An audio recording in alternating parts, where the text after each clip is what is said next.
Tugenda ko byenjigiriza amasomero gakoze bulungi ebibuuzo byabwe era tugenzeeko ku God's Way High School nonno bakoze bulungi sakati ne St John SS Namuyenje ne banaffe aba Bethel Covenant College nabo bayise bulungi bali mu kujaganya nga kimezeza okwenjala nti we siikoze wakiri naawuta.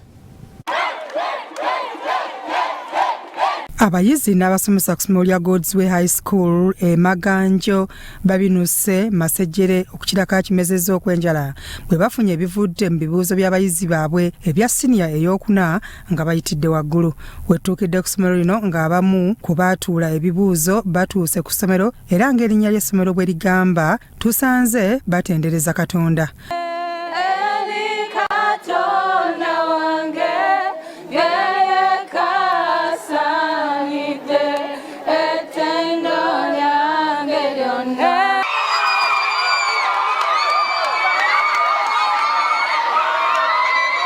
Twogeddeko n'abayizi ababiri abalenzi abafunye obubonero bwonna okubadde Marvin Wako ne Eric Kiyemba ne batubuulira bye baayitamu.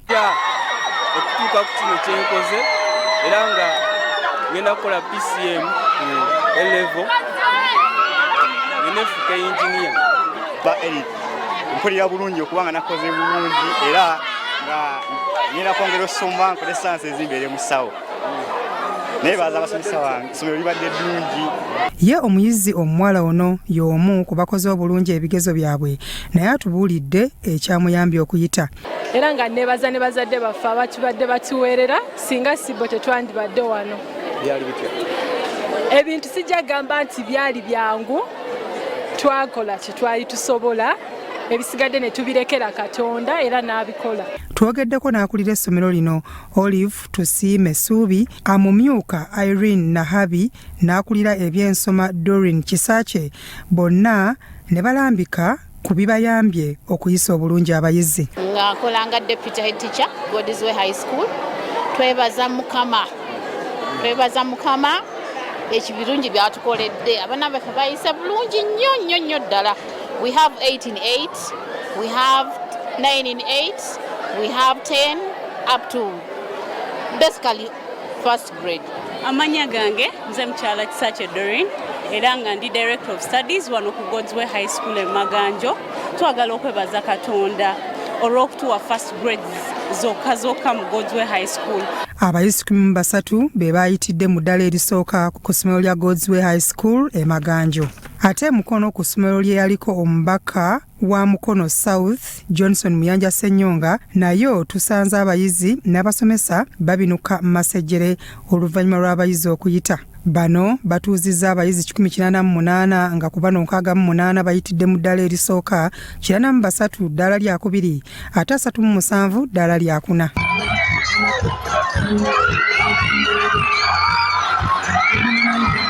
Okusinziira ku mukulu w'essomero lino Henry Ssentongo Sali asiimye Katonda kuba tewali mwana yagudde. Amannya Ssentongo Sali Henry, head teacher St John's Secondary School Mukono Namuyenje.